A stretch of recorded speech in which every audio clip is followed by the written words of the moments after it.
देखिए दोस्तों, आज अपन बात करते हैं फिजिक्स के अंदर चैप्टर नंबर 16 इलेक्ट्रॉनिक्स के बारे में। जब इस चैप्टर के बारे में अपन बात करते हैं तो इलेक्ट्रॉनिक्स से अपन ये देखते हैं कि होते क्या चीज़ है। तो इलेक्ट्रॉनिक्स जो है वो अपन कह सकते हैं कि जैसे कोई भी अपने पास वस्तु होती है, अब वो वस्तु क्या होती है कि इलेक्ट्रॉनिक्स होती है, जो अपने पास किसी न किसी चीज़ की बनी हुई होती है, जो विद्युत से चलती है, तो उसे अपन इलेक्ट्रॉनिक्स कहते हैं, यानी कि जिसमें धारा का परिवहन होता है। तो इसके अंदर अपन जैसे ये वस्तु है, आप कोई भी वस्तु ले सकते हो। जैसे इस वस्तु को लेके चले तो अपन लेते हैं एक बल्ब। इस बल्ब के अंदर क्या होता है कि जो ये बल्ब है, ये दो चीज़ों पर हमेशा डिपेंड करता है। कोई भी चीज़ होती है ये दो चीज़ों पे डिपेंड करती है। तो अपन इस बल्ब की बात करें तो ये बल्ब हमेशा दो कंडीशन शो करता है। तो पहली अपन बात करें कि ये एक तो होती है अपने पास प्रतिरोधकता, इसको अपन बोलें रुकावट, ठीक है। और एक होती है अपने पास चालकता क्या चीज़ होती है, जिसके अंदर अपने पास जो धारा है, कोई भी तार है, उसके अंदर धारा का परिवहन होता है। धारा का परिवहन क्या हो रहा है? धारा का परिवहन होता है। अब इसके अंदर अपने पास धारा का परिवहन होता है। अब अपन और क्या बोलते हैं कि अपन एक एग्जाम्पल की बात करें कि जब इस बल्ब के अंदर जो ये तार है, एक एग्जाम्पल की बात करें, इस एग्जाम्पल के अंदर जो ये तार है, इस तार के अंदर अगर मैं कहूँ कि इस तार को अगर यहाँ से काट दिया जाए, तो इसके अंदर क्या होगा? धारा का परिवहन नहीं होगा।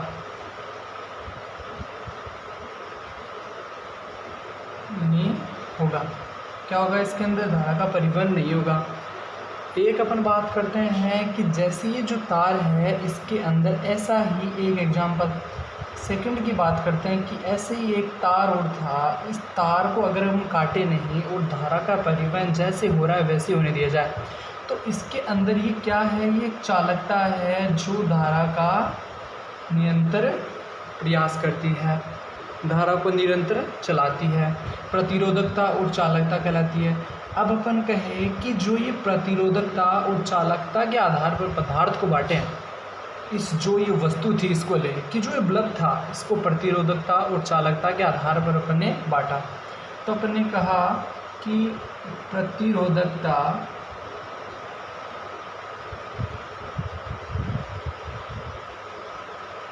व चालकता के आधार पर, प्रतिरोधकता और चालकता के आधार पर जो पदार्थ है, आधार पर वर्गीकरण। तो ये क्या था कि प्रतिरोधकता और चालकता के आधार पर अपन ने इसका जो वर्गीकरण किया, इसके अंदर ये तीन चीज़ें बता रहा था। एक तो देखिए, कोई भी जो वस्तु होती है, ये या तो अपन इसे बोले हैं चालक, जो धारा का चालन करे। दूसरी होती है अचालक, जो धारा का चालन नहीं करे। तीसरी होती है अर्धचालक। क्या बोलते हैं? अर्धचालक।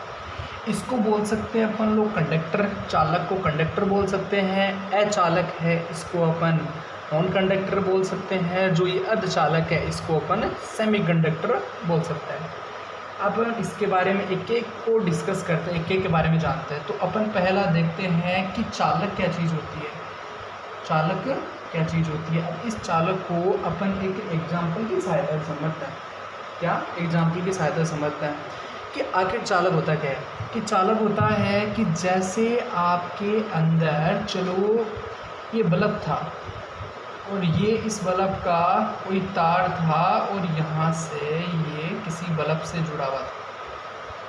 ये कोई बल्ब था और इससे ये कोई बल्ब था, ठीक है। और इसका ये क्या है? तार है, और इसके अंदर धारा प्रवाहित हो रही है। धारा प्रवाहित होने पर क्या हो रही है? धारा प्रवाहित हो रही है। अगर इसमें अगर अपन ने इस बल्ब को, चलो इस तार को अपन ने किसी स्विच से जोड़ दिया, ये लीजिए कोई स्विच था, तो यहाँ से इसका स्विच था, तो इसको अपन ने ऑन कर दिया। ऑन करने पर धारा का परिवहन अगर अच्छी तरह हो रहा है, बट जो स्विच ऑन करते ही धारा अगर अच्छी तरह से बह रही है, कोई रुकावट नहीं है, तो अपन क्या कहेंगे कि इसके अंदर जो प्रतिरोधकता है वो तो होती है कम, यानी कि चालकता है, चालन कर रही है कोई भी चीज़, तो इसके अंदर जो चालकता है, दो ही चीज़ों पे मान शो करता है अपने पास, एक तो प्रतिरोधकता और एक चालकता। तो चालकता है वो तो इसके अंदर होती है अधिक, ठीक है, और जो प्रतिरोधकता है वो होती है कम, ठीक है। आगे बात करते हैं। अब अगर इसके डेफिनेशंस की बात करें अपन, इसकी डेफिनेशन कैसे बनेगी, तो इसकी डेफिनेशन बनेगी कि आपने कहा परिभाषा की बात करते हैं, इसकी परिभाषा, इसकी परिभाषा की बात करें कि अपन ने एग्जाम्पल लिया कि जो चालकता है वो तो क्या है, अधिक,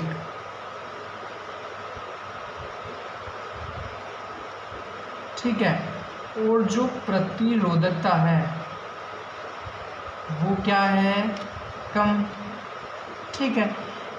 इसकी डेफिनेशन हिसाब से बनाए कि जो पदार्थ था, जो बल्ब था, क्या था कि जब किसी वस्तु में प्रतिरोधकता का मान तो कम हो और चालकता अधिक हो,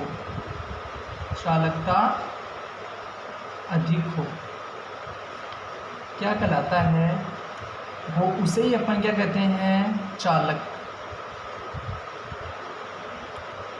कहा जाता है। ये इसकी इजीली एक डेफिनेशन हो जाती है कि आपकी दो ही चीज़ों पर डिपेंड करता है, एक तो आपकी चालकता पे डिपेंड करता है, एक आपकी प्रतिरोधकता पे डिपेंड करता है, कि चालकता का मान तो जिसमें अधिक हो और प्रतिरोधकता कम हो, उसे तो अपन लोग कहते हैं चालक। इसकी दूसरी जो है उसे अपन ने कहा अचालक। मतलब इसकी बात करें कि धारा का चालन है, धारा का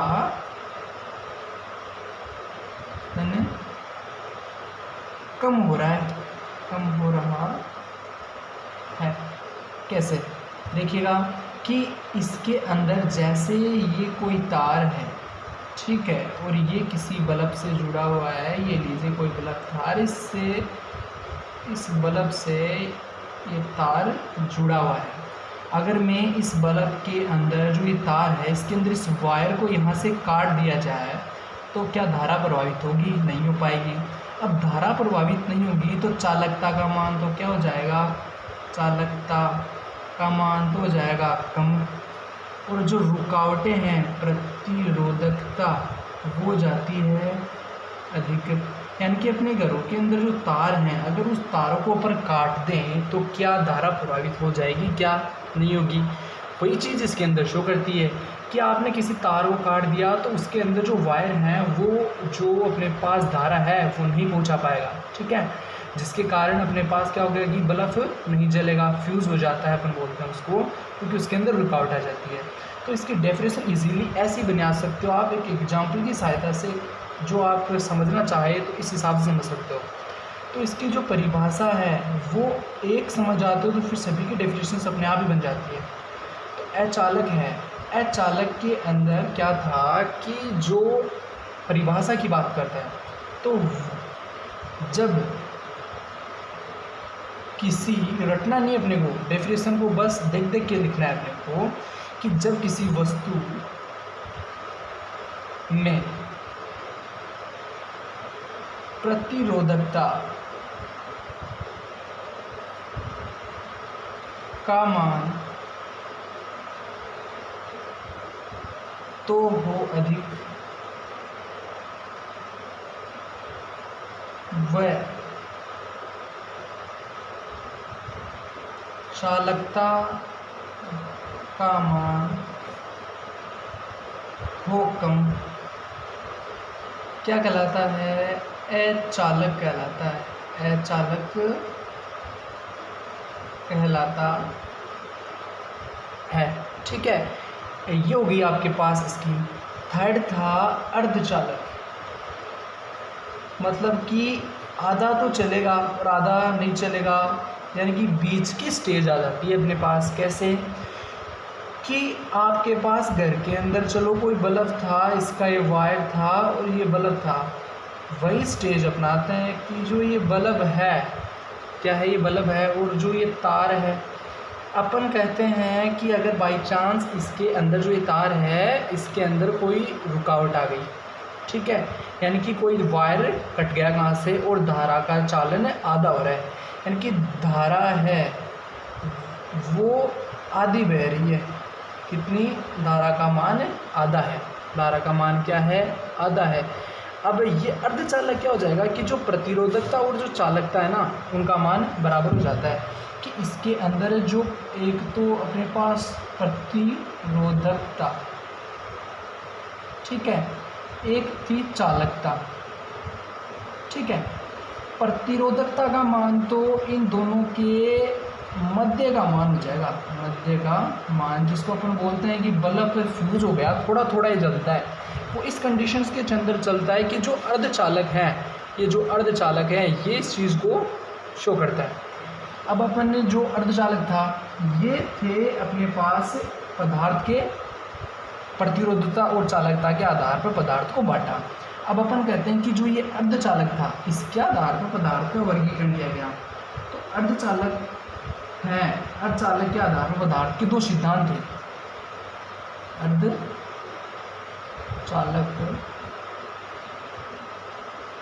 के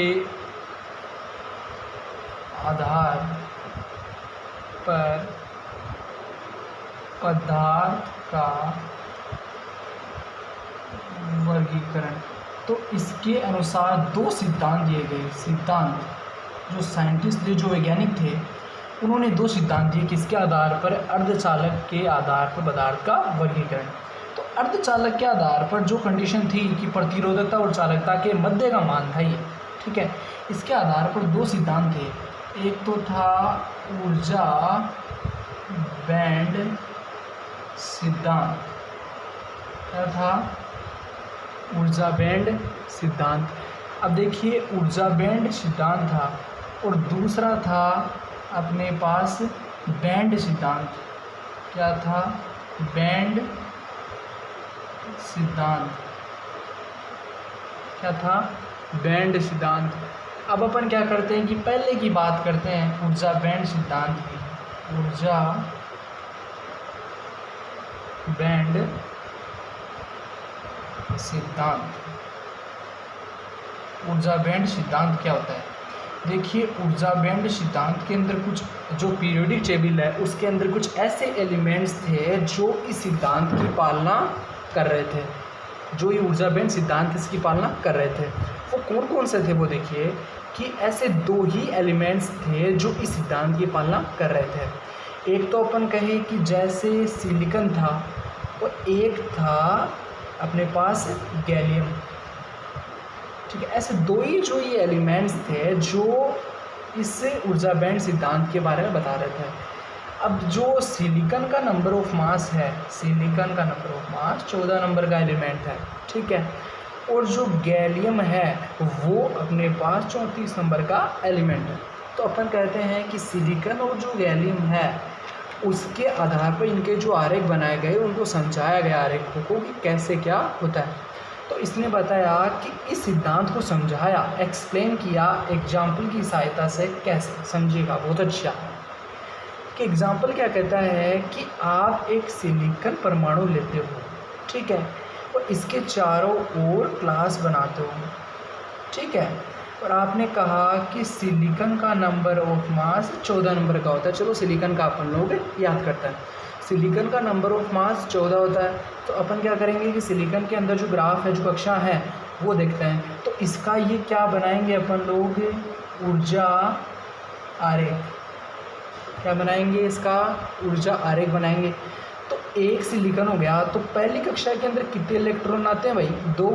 तो ये लीजिए पहली क्लास के अंदर 2 इलेक्ट्रॉन आते हैं, तो अपन ने लिख दिया।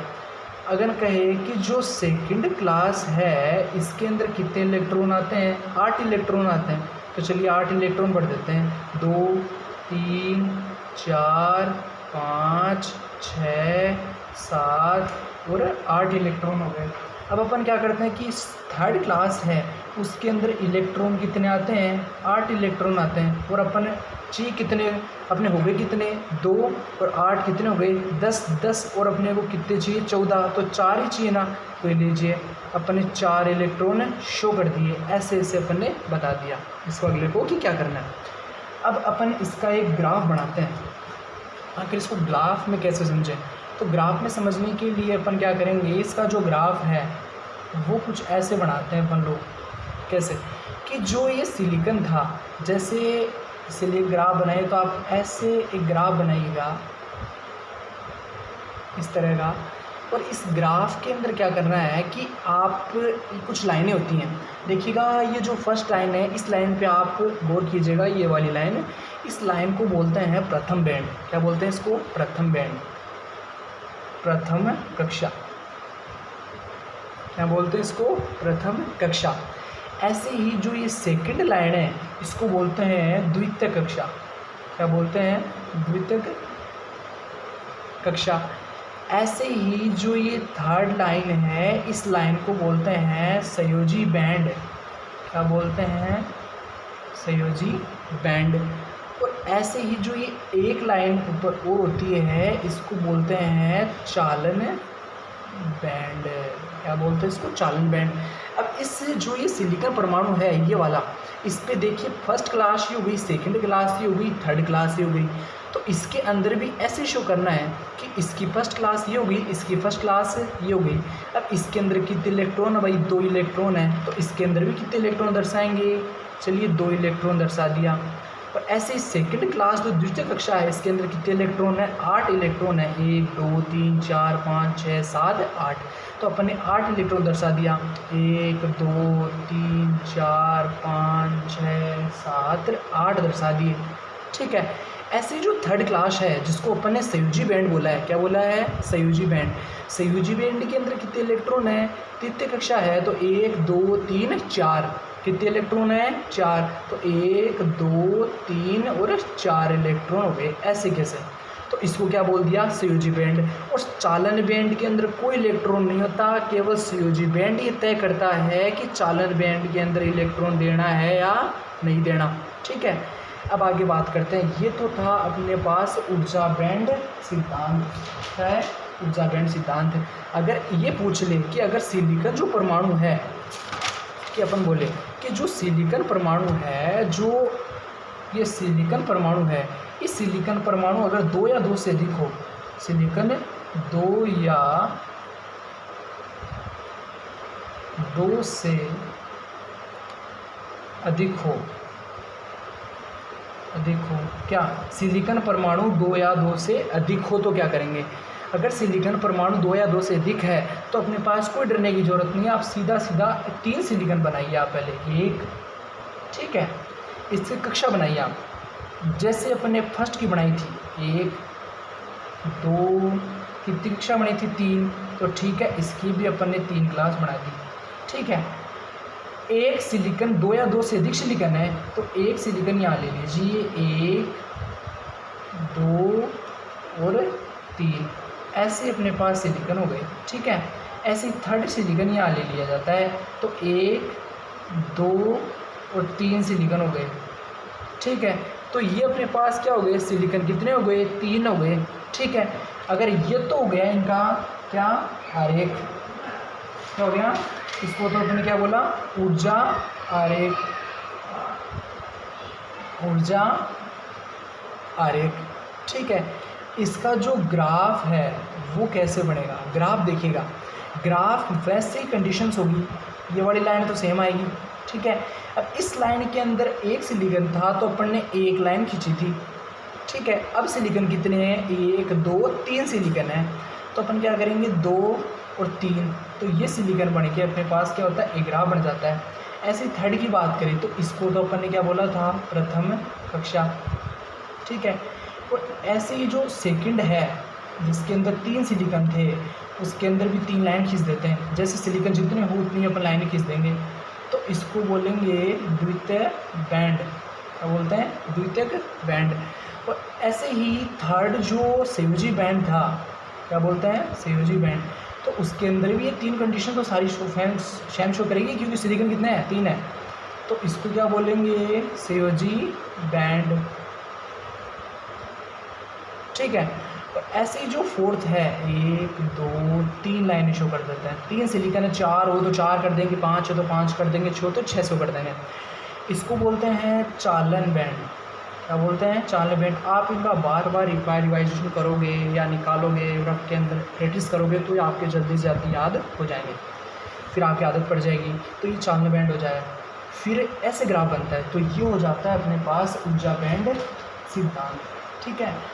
ये था ऊर्जा बैंड सिद्धांत। अब इसके अंदर अपन क्या करेंगे कि मोस्टली चीज़ क्या है कि एक डेफिनेशन आती है ईजी सी, उसको बोलते हैं वर्जित ऊर्जा अंतराल। क्या बोलते हैं इसको, वर्जित ऊर्जा अंतराल। क्या होता है वर्जित ऊर्जा अंतराल, ये चीज़ आई है, बहुत अच्छी चीज़ है वर्जित ऊर्जा अंतराल। ये देखिएगा कि अपने पास जो संयोजी बैंड और चालन बैंड है, ये चीज़ याद रखनी है आगे, और चाहिए प्रथम बैंड है, द्वितीय बैंड है, ये भूल जाओ चाहे आप, लेकिन 2 चीज़ें जाननी है, एक संयोजी और एक चालन बैंड। देखिएगा अपन इन्हीं चीज़ों को लेते हैं, ठीक है, इससे अपन डेफिनेशन बनाएंगे, रटेंगे नहीं, बस सीधी डेफिनेशन बनाएंगे, एग्जाम्पल के थ्रू एक डेफिनेशन बनाएंगे, ठीक है। ये था अपन ने इस ग्राफ में से 2 ले लिए, एक तो ले लिया अपन ने चालन बैंड, ठीक है, और एक ले लिया संयोजी बैंड, संयोजी बैंड। अब अपन क्या करेंगे कि जो संयोजी बैंड और चालन बैंड है, इनके मध्य का जो ये अंतराल है, ये जो अंतराल है, ये जो अंतराल है, इस अंतराल को ही क्या बोला अपन ने, वर्जित ऊर्जा अंतराल। इस डिस्टेंस को, ये जो दूरी है संयोजी बैंड और चालन बैंड के मध्य की जो दूरी है, इसके मध्य जो ये स्थान है, इस स्थान को क्या बोला अपन ने, वर्जित ऊर्जा अंतराल। अब आप इसके हिसाब से इसकी डेफिनेशन बना सकते हो। तो चालन बैंड के तो आप जैसे शॉर्ट फॉर्म में बोलें तो आप बोल सकते हो इसको तो CB, ठीक है, और इसको बोल सकते हो VB, ठीक है। अब आप इसकी परिभाषा की बात करते हो, बहुत इजी डेफिनेशन है परिभाषा, तो परिभाषा देखिएगा बहुत ही इजी लैंग्वेज में है, इसको देख के बनाएंगे कि वर्जित ऊर्जा अंतराल क्या होता है, कि संयोजी बैंड, क्या, संयोजी बैंड और चालन बैंड, संयोजी बैंड व चालन बैंड के मध्य का रिक्त स्थान, मध्य का रिक्त स्थान जहाँ इलेक्ट्रॉन पाए जाने की संभावना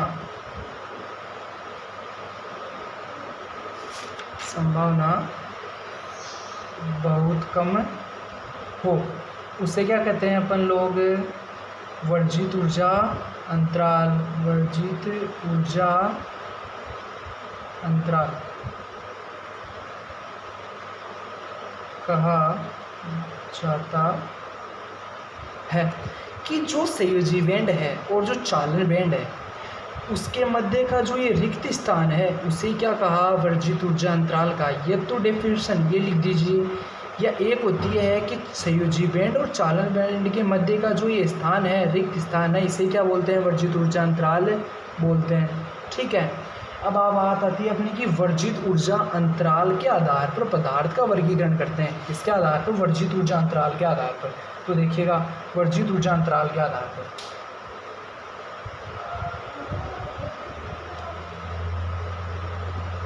ऊर्जा अंतराल के आधार पर पदार्थ का वर्गीकरण। ये देखिएगा, वर्जित ऊर्जा अंतराल के आधार पर पदार्थ का वर्गीकरण करता है। अब ये देखिए कैसे करता है। तो इसके अंदर भी वो 3 चीज़ें ही अपने पास आएगी जो इसका वर्गीकरण करेगी, ठीक है। तो फर्स्ट को तो बोलते हैं अपन लोग चालक, ठीक है। दूसरे को बोलते हैं अचालक और तीसरे को बोलते हैं अर्धचालक, ठीक है। कंडक्टर इसको बोलते हैं अचालक को सेमीकंडक्टर, अर्धचालक को बोलते हैं नॉन कंडक्टर, ठीक है। अब अपन बात करते हैं इसके अंदर चालक की, डीपली जाके बात करते हैं, पर हर चीज़ के बारे में स्टडी आराम से करें। चालन क्या होता है देखिएगा, कि जो चालक है वो क्या होता है, किसके आधार पर, वर्जित ऊर्जा अंतराल के आधार पर बात करेंगे। तो एक एग्जाम्पल लेते हैं, देखिएगा एग्जाम्पल की बात करें तो देखिएगा वही चीज़ लेनी है आपको, जो भूल जाइए कि प्रथम बैंड और द्वितीय बैंड भी कोई था, ठीक है। और वो 2 ही बैंड लेने हैं आपको, एक संयोजी बैंड लेना है और एक चालन बैंड लेना है। तो देखिएगा इसको तो आपने बोला चालन बैंड, ठीक है, और इसको बोला आपने संयोजी बैंड बोला, ठीक है।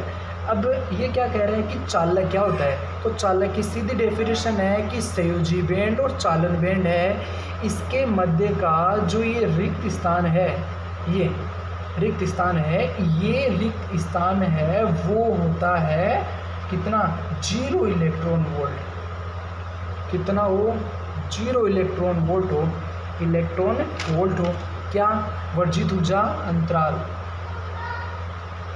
वर्जित ऊर्जा अंतराल कितना हो, 0 इलेक्ट्रॉन वोल्ट हो, कि संयोजी बैंड और चालन बैंड के मध्य का जो ये वर्जित ऊर्जा अंतराल है, ये डिस्टेंस है, ये कितनी होनी चाहिए, 0 इलेक्ट्रॉन वोल्ट, तब वो क्या कहलाएगा, चालक कहलाएगा, ठीक है।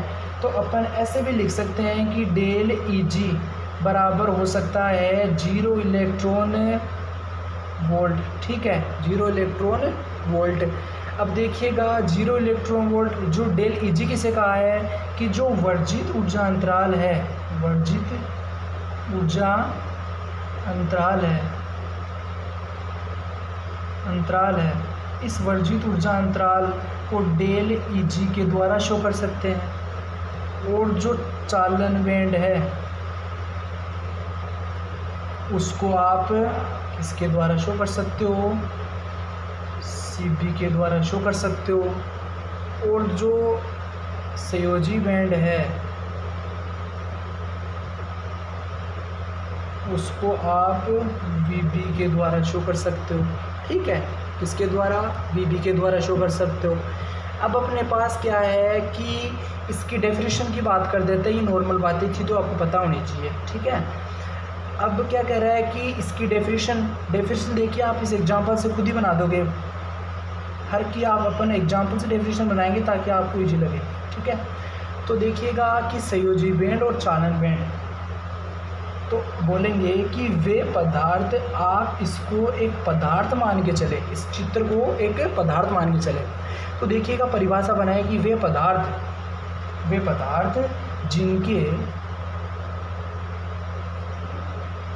जिनके संयोजी बैंड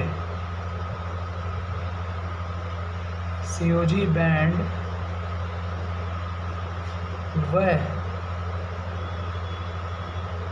चालन बैंड के मध्य का रिक्त स्थान,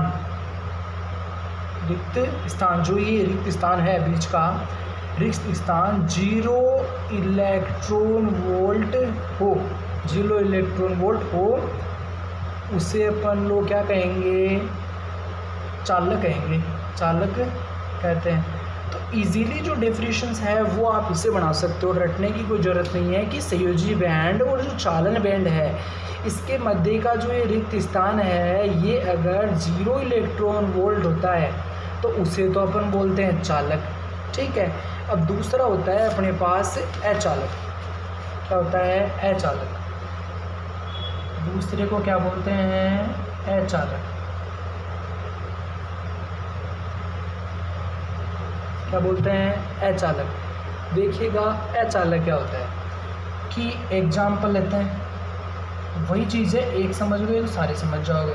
ठीक है, कि आपके पास दो अपने पास कक्षा थी, फर्स्ट और सेकंड, तो इसको तो अपन ने एक बार 2-3 बार लिखोगे ना तो आपकी फिर अपने आप ही माइंड में आ जाएंगे। तो इसको इसको बोलते हैं अपन लोग चालन बैंड। क्या बोलते हैं? चालन बैंड। और इसको बोलते हैं संयोजी बैंड। ठीक है, क्या बोलते हैं? संयोजी बैंड।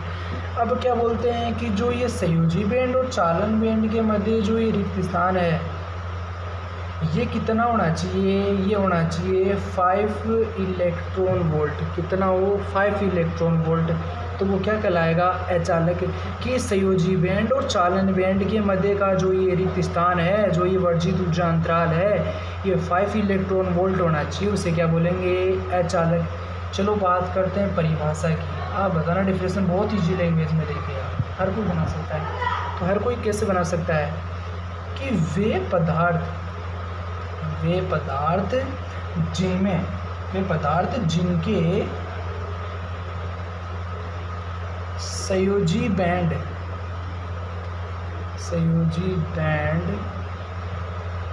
व चालन बैंड के मध्य का वर्जित ऊर्जा अंतराल 5 इलेक्ट्रॉन वोल्ट हो तो क्या कहलाएगा? अचालक कहलाता है। क्या कहलाता है? अचालक कहलाता है। कैसे? कि संयोजी बैंड और चालन बैंड है, इसके मध्य का जो ये बीच में स्थान है इसको वो क्या बोल सकते हैं? कितना होना चाहिए? 5 इलेक्ट्रॉन वोल्ट। तो इसको क्या बोलेंगे? अचालक बोलेंगे। ये ले लीजिए कि इसको तो आप राम मान के चले, इसको श्याम मान के चले। ठीक है, और राम के और श्याम के बीच में जो ये बीच में जगह है, जो 5 इलेक्ट्रॉन वोल्ट जो ये त्रिज्या है, इस कोई अपन लोग क्या बोलेंगे? अचालक बोलेंगे। ठीक है, तो अपन फिजिक्स की लैंग्वेज में बोले तो बोल सकते हैं कि संयोजी बैंड और चालन बैंड के मध्य का जो ये वर्जित ऊर्जा अंतराल है ये 5 इलेक्ट्रॉन वोल्ट हो तो इसे अपन क्या बोलते हैं? अचालक बोलते हैं। ठीक है, ऐसे ही जो थर्ड है ये होता है अर्धचालक। क्या बोलते हैं इसको? अर्धचालक, मतलब सेमीकंडक्टर। ठीक है, अर्धचालक क्या होता है? ये देखिएगा कि अर्धचालक होता है, अर्धचालक अपने पास होता है जो इनके मध्य का हो, अपने पास अंतराल मध्य का हो। कैसे? कि ऐसे ही एग्जाम्पल इसका भी ले लेते हैं। आप एग्जाम्पल के थ्रू चलोगे ना तो भूलोगे भी नहीं। ठीक है, ये लीजिए ऐसे ही ये एग्जाम्पल लीजिए आप, तो क्या हो जाएगा कि इसको तो आपने क्या बोला? चालन बैंड। ठीक है भाई, चालन बैंड। और इसको बोला संयोजी बैंड। अब क्या होता है कि इनके मध्य का जो ये स्थान है, ये जो वर्जित ऊर्जा अंतराल है, ये कितना होना चाहिए भाई? 2 इलेक्ट्रॉन वोल्ट। कितना होना चाहिए? 2 इलेक्ट्रॉन वोल्ट। मतलब जो अचालक था और एक चालक था, उसके अंदर अचालक था उसका तो कितना था? 0 इलेक्ट्रॉन वोल्ट, और अचालक का 5 इलेक्ट्रॉन वोल्ट। लेकिन मध्य का अंतराल पूछे तो 2 इलेक्ट्रॉन वोल्ट ही आएगा ना, कि 5 और जो 0 है इनके मध्य का कितना हो गया? 2 इलेक्ट्रॉन वोल्ट हो गया। तो अर्धचालक के मध्य का मान कितना हो गया? 2 इलेक्ट्रॉन वोल्ट। कोई पूछे कि अचालक का कितना होता है, तो अचालक का तो होता है 0 इलेक्ट्रॉन वोल्ट, और अचालक का तो होता है 5 इलेक्ट्रॉन वोल्ट, सॉरी, और जो चालक है उसका होता है 0 इलेक्ट्रॉन वोल्ट, और जो अर्धचालक है उसका होता है 2 इलेक्ट्रॉन वोल्ट। ठीक है, अपन बात करते हैं इसकी परिभाषा की। एक समझ जाओगे, डेफिनेशन सारी बना दोगे, इसकी तीनों की बना दोगे। ठीक है, तो देखते हैं कि अर्धचालक क्या होता है। तो डेफिनेशन की बात करते हैं, तो वे पदार्थ जिनके संयोजी बैंड, संयोजी बैंड व चालन बैंड के मध्य का, कौन सा, ये मध्य का वर्जित ऊर्जा अंतराल 2 इलेक्ट्रॉन वोल्ट हो, उसे क्या कहते हैं, क्या कहते हैं उसको, अर्धचालक। अर्धचालक मतलब कि आधा धारा का चालन करेगा, अर्धचालक कहलाता है। तो ये देखिए इजीली आप एक एग्जाम्पल की सहायता से तीनों की डेफिनेशन आपने क्या की, बना दी। देखो तीनों की डेफिनेशन बना दी आपने, ठीक है। अब इसके बाद में आता है कि जो वर्जित ऊर्जा अंतराल है उसका मान कितना होता है, तो डेल ईजी है, डेल ई है, ठीक है। ये होता है अपने पास 12,420 बाई लैम्डा एंगस्ट्रॉम, ठीक है, और इलेक्ट्रॉन वोल्ट होता है। तो ये अपने पास इसका मान हो जाता है, ठीक है। तो अब देखिएगा कि अर्धचालकों के गुण इसके जो गुण हैं वो क्या होता है, अर्धचालकों के गुण, तो बोलते हैं अर्धचालकों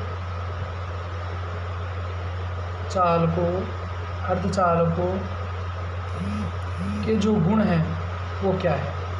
अर्धचालकों के जो गुण हैं वो देखिएगा कि अर्धचालक हमेशा चतुर्संयोजी होते हैं। फर्स्ट की इक्वेशन है इसकी गुण, फर्स्ट गुण की बात करते हैं तो अर्धचालक है ये चतुर्संयोजी होते हैं। अर्धचालक चतुर्संयोजी होते हैं। अर्धचालक कैसे होते हैं भाई, अर्धचालक चतुर्संयोजी हैं। सबसे बड़ी बात है कि अर्धचालक क्या होते हैं, चतुर्संयोजी, मतलब इसी संयोजकता कितनी होती है, 4 होती है, ठीक है। और क्या है कि ये कार्बन परमाणु के सदस्य होते हैं। दूसरी बात क्या है कि ये कार्बन परमाणु के सदस्य होते हैं। कार्बन जो परमाणु है के सदस्य हैं, कार्बन परमाणु के सदस्य है। क्या ये कार्बन परमाणु के सदस्य है।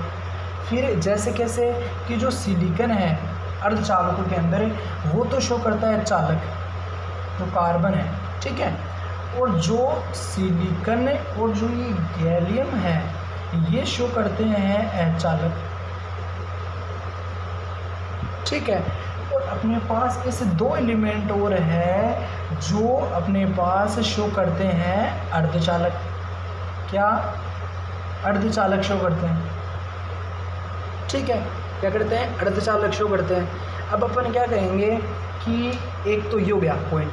फिर एक सेकंड पॉइंट की बात करें तो देखिएगा ये तो इसके आप भाग ले सकते हो, ठीक है।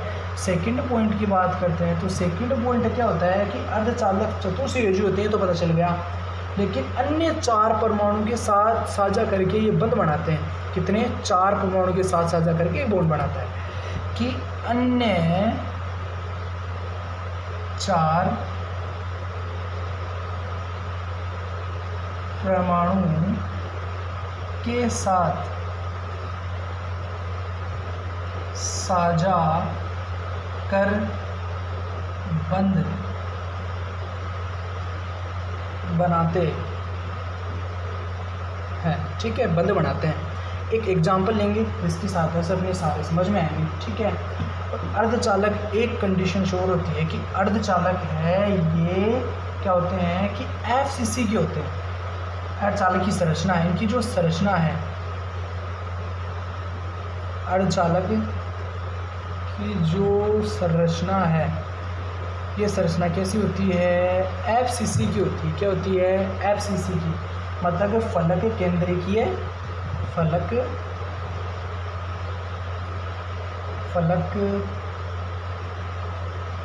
केंद्रीय घनीय संरचना है, घनीय संरचना है, ठीक है। फलक केंद्रीय की घनीय इसकी क्या है, ये अपने पास स्ट्रक्चर है, ठीक है। अब अपन आगे बात करते हैं कि जो ये एक सिद्धांत तो ये है, ठीक है। ये क्या है कि कार्बन परमाणु जो अर्धचालक है उनके कुछ गुण हैं अपने पास, ठीक है। अब अपन बात करते हैं एक सिद्धांत तो यहाँ तक ही हो जाता है। फिर जो दूसरा सिद्धांत था जिसको अपन ने बोला बैंड सिद्धांत, बैंड सिद्धांत। अगर आपको इसके ये गुण आते हैं ना, ये वाले गुण याद है ना चारों, ये 3-4 गुण हैं, अगर ये 1 2 3 4 गुण हैं, अगर ये याद है तो आप इसकी डेफिनेशन इजीली बना दोगे। कैसे? एक एग्जांपल लेते हैं, देखिएगा कि ये बोलता है कि कार्बन चतुर्संयोजी है। क्या है? जो अर्धचालक है चतुर्संयोजी है। तो अपन बात करते हैं कैसे, कि एक सिलिकॉन परमाणु है, ठीक है। इस सिलिकॉन परमाणु के जो 4 कार्बन कौन कौन से होंगे? एक तो हो गया अपने पास ये वाला, और एक हो गया ये वाला, एक हो गया ये वाला, एक हो गया ये वाला, ठीक है, हो गए। अब ये क्या करेगा कि अन्य 4 परमाणु के साथ साझा करके एक बॉन्ड बनाएगा, ठीक है, साझा करके एक बॉन्ड बनाएगा। तो ऐसे ही एक सिलिकॉन ये हो गया, तो ऐसे ही आप इसके अंदर बॉन्ड बनाते हो, ये एक बॉन्ड बन जाता है, साझा करके एक बंध बनाते हैं। तो ये क्या हो गया? इनके बीच में बंध बन गया। जो चतुर्संयोजी होते हैं, तो क्या ये कंडीशन शो कर रही है क्या कि जो अर्धचालक के चतुर्संयोजी होते हैं, ठीक भाई चतुर्संयोजी होते हैं, कार्बन परमाणु के सदस्य होते हैं। फिर क्या बोलता है कि अन्य 4 परमाणु के साथ साझा करके एक बंध बनाता है। तो ठीक है भाई, एक साझा करके एक बंध बना रहा है, ये किसने क्या कर दिया? बंध बना दिया, ठीक है, क्या कर दिया? एक बंध बना दिया। ऐसे ही स्टेजेस आगे से आगे जुड़ी हुई होती है। कैसे? देखिएगा, ये सिलिकॉन है तो ये भी ऐसे शो करता है, देखिएगा ऐसे, ठीक है। फिर आगे जैसे आपका सिलिकॉन परमाणु है, तो ये एक सिलिकॉन परमाणु यहाँ से शो कर रहा है, ऐसे, ठीक है, ऐसे। तो आगे से आगे ये क्या होते हैं? जुड़े हुए होते हैं ऐसे। तो ये बॉन्ड बन गया, ये बॉन्ड बन गया और ये बॉन्ड बन गया। और यहाँ से फिर एक सिलिकॉन और ले लें तो ये बॉन्ड बन गया, और ये बॉन्ड एक हो गया, ये अलग हो गया और ये बॉन्ड एक हो गया, ठीक है। तो ये क्या होता है कि एक बॉन्ड बना देता है। तो ये एक बॉन्ड बन गया, ये बॉन्ड बन गया और ये बॉन्ड बन गया। ऐसे ही ये क्या करते हैं? बंध बनाते हैं। ऐसे क्या करते हैं? बंध बनाते हैं, ठीक है। तो अपन क्या बोले कि ये, अब बोले इसको बोल सकते हैं या तो आप बैंड, जो बंध सिद्धांत, सॉरी इसको बोलते हैं बंध सिद्धांत, बंध सिद्धांत, या आप बोल सकते हो इसको सहसंयोजी सिद्धांत, सहसंयोजी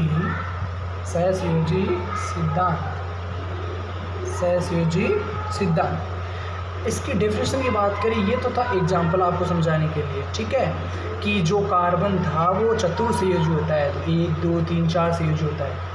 और कार्बन परमाणु के सदस्य होते हैं। सिलिकॉन अचालक है, ये 2 अपने पास अर्धचालक है, और ये अपने पास अर्धचालक है, ठीक है। और बंध सिद्धांत है, इसका एक एग्जाम्पल दे दिया आपने कि यह 4 अन्य 4 परमाणु के साथ साझा करके एक बॉन्ड बनाता है। इसकी फलक केंद्र की गणनीय संरचना होती है, ठीक है। अब अपन बात करते हैं इसकी परिभाषा की। देखिएगा, इसकी परिभाषा भी इजी लैंग्वेज में क्या बात करनी है, इसकी परिभाषा। तो परिभाषा की बात करें तो फर्स्ट अपन क्या लिखेंगे कि जो अपने पास सहसंयोजी है वो क्या होता है कि यहाँ पे जो अर्धचालक है ना, अर्धचालक हर कंडीशंस लिखनी है जो अपने पीछे इसके अंदर लिखी थी ना अपने, ये वाली सारी कंडीशन इसके अंदर फॉलो होगी। तो हम क्या बोलेंगे कि अर्धचालक चतुर्संयोजी होते हैं, चतुर्संयोजी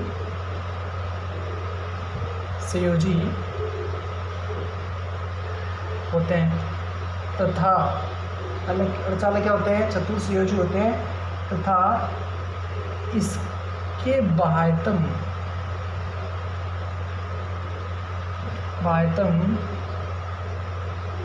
कोश में 4 इलेक्ट्रॉन होते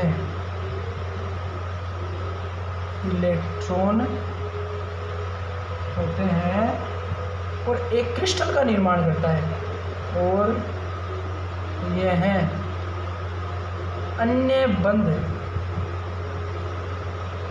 के साथ मिलकर एक बंध बनाता है। क्या बनाता है? एक बंध बनाता है, जिसको ही अपन क्या बोलते हैं? सहसंयोजी बंध सिद्धांत कहलाता है। क्या कहलाता है? सहसंयोजी बंध सिद्धांत कहलाता है। अब अपन बात करते हैं कि जो अपने पास है संयोजी बंध सिद्धांत, इसकी डेफिनेशन हो जाती है। इसके बाद में आते हैं कि अर्धचालकों पर ताप का क्या प्रभाव पड़ता है। मतलब कि जो अर्धचालक हैं, अर्धचालकों पर ताप का प्रभाव क्या होता है कि क्या अर्धचाल की जो वस्तुएं होती हैं इन पे ताप का भी कोई प्रभाव होता है क्या, ये चीज़ जानते हैं अपन। ठीक है, तो देखिए अर्धचालक है, कोई भी अर्धचालक ले लीजिए, वो क्या अपन ने एक तो 0 डिग्री केल्विन टेम्परेचर लेते हैं। ठीक है, कितना टेम्परेचर हो अपने पास 0 डिग्री अपने पास तापमान हो, टेम्परेचर हो। ठीक है, और एक होता है अपने पास 25 डिग्री टेम्परेचर। ठीक है, केल्विन जो टेम्परेचर है ये हो जाता है अपने पास रूम टेम्परेचर, कमरे का ताप।